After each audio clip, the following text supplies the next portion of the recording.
Viewers, আশা করি সবাই ভালো আছেন। অনেক দিন পরে আপনাদের মাঝে কিছু ব্যক্তিগত সমস্যার কারণে আপনাদের নিয়মিত ভিডিও দিতে পারছিলাম না। সো আশা করি আবার আগের মতোই কন্টিনিউ ভিডিও দেওয়ার চেষ্টা করব বা নতুন নতুন বিষয়গুলো নিয়ে আপনাদের সাথে আলোচনা বা তুলে ধরার চেষ্টা করব। তো আজকে থাম্বনেলটা দেখে বুঝতেই পারতেছেন আজকে কোন বিষয়টা নিয়ে আলোচনা করতে চাচ্ছি বা দেখাতে চাচ্ছি। সো আজকে আমি আপনাদেরকে দেখাতে চলেছি হচ্ছে যে কন্ডেন্সার বা ক্লোয়ার কিভাবে ক্লিন করবেন বা হচ্ছে পরিষ্কার করবেন। আর কন্ডেন্সার কেন পরিষ্কার করা লাগে বা ক্লিন করা লাগে, আসলে কন্ডেন্সার কখন ক্লিন করতে হয় বা ক্লিন করা প্রয়োজন। আসলে কন্ডেন্সার মূলত হচ্ছে যখন কম্প্রেসারে অয়েল টেম্পারেচার বেড়ে যায় বা টেম্পারেচার বেড়ে যায়, তখন কন্ডেন্সারে যে সার্কুলেশন অয়েলটা যে কন্ডেন্সারের মধ্যে দিয়ে যে সার্কুলেশনটা হয়, তখন এটা বাধাগ্রস্ত বা ময়লা বা কাঠ, তেলের কাঠ ভিতরে জমে জমে আপনার সার্কুলেশনটা স্লো হয়ে যায়, তেল সার্কুলেশনটা স্লো হয়ে যায়, যার কারণে হচ্ছে আপনার কন্ডেন্সারের বা কম্প্রেসারের টেম্পারেচার বেড়ে যায়। সো আমি আপনাদেরকে আজকে প্র্যাকটিক্যালি দেখাবো যে আপনারা কিভাবে কন্ডেন্সার ক্লিন করতে পারবেন বা কন্ডেন্সার ক্লিন করা যায়। প্রথমে কন্ডেন্সার ক্লিন করার জন্য আমরা কেমিক্যাল ব্যবহার করি। আর কন্ডেন্সারের একটা পাম্প ব্যবহার করতে পারবেন, যে পাম্পটা দিয়ে তেল সার্কুলেশন মানে আলাদাভাবে তেল সার্কুলেশন করতে পারবেন কন্ডেন্সারের মাধ্যমে।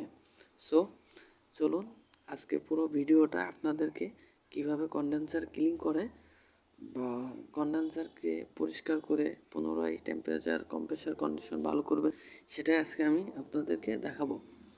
চলুন শুরু করা যাক। আরেকটা বিষয় দেখতে পাচ্ছেন, কন্ডেন্সারে যে ওই যে ডাস্ট জমে জমে ছিদ্রগুলা বা ফোকগুলা বন্ধ হয়ে গেছে।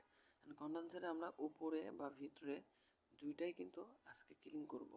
দেখতে পাচ্ছেন আমরা কন্ডেন্সারটা আপনার বাইরের সাইডটা হুইল বা ডিটারজেন্ট পাউডার দিয়ে পানির সাথে মিক্স করে আপনার সুন্দরভাবে জোর দিয়ে বা হচ্ছে আপনার নরম জাতীয় বিরাস দিয়ে আপনারা ডললেই এই কাঠ বা ময়লাটা উঠে যাবে। আর ভিতর কোটটার বিষয়ে প্র্যাকটিক্যালি দেখুন কিভাবে করতে হয়। ফার্স্টলি আপনারা কন্ডেন্সারটা খুলবেন। খোলার পরে হচ্ছে কন্ডেন্সারের মধ্যে দেখবেন দুইটা চেম্বার থাকবে, একটা হচ্ছে অয়েল কুলার চেম্বার আর একটা হচ্ছে আপনার এয়ার কুলার চেম্বার।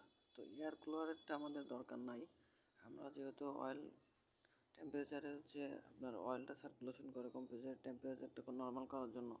তো আপনারা অয়েলটা করবেন, অয়েল কুলারটা আলাদা করে শুধু অয়েল কুলারটা করবেন।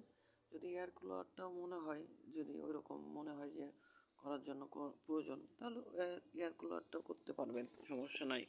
তো আমরা আজকে শুধু অয়েল কুলারটা করব। তো ফার্স্টলি হচ্ছে আপনার দেখতে পাচ্ছেন যে অয়েল কুলারে যে ইন আউট যে হচ্ছে আপনার আছে ইন আউট যে পয়েন্টগুলো আছে, এই মাপে দুইটা ফ্লান্স বানিয়ে নেবেন। ফ্লান্স বানানোর পরে ওই মাপের 1 ইঞ্চি 1 ইঞ্চি পাইপের একটা ফ্লান্স বানিয়ে নেবেন ইন আউটের জন্য, জয়েন্ট দেওয়ার জন্য। তো এটা করলেই হবে। আর দ্বিতীয়ত হচ্ছে আমরা যে কেমিক্যালটা ব্যবহার করব, দেখেন যে আমাদের যে কন্ডেন্সারটা ক্লিন করার জন্য যে কেমিক্যালটা ব্যবহার করব, সেটা হচ্ছে আপনার অ্যাসিড যে কেমিক্যালটা দ্বারা আমি কন্ডেন্সারটা ক্লিন করবো আর কি।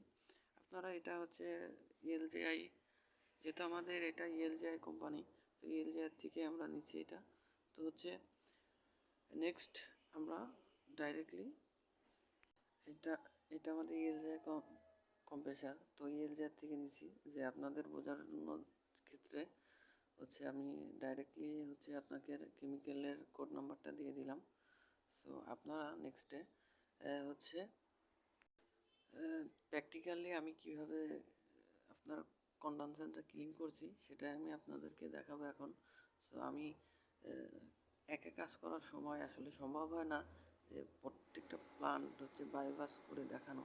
আপনারা দেখতে পাচ্ছেন যে আমি কিভাবে তেলটা নিয়ে পাম্পটা নিচ্ছি, নিয়ে ড্রাম নিচ্ছি, নিয়ে ইন আউটে দিয়ে সার্কুলেশন করে ক্লিন করতেছি কন্ডেনসারটা।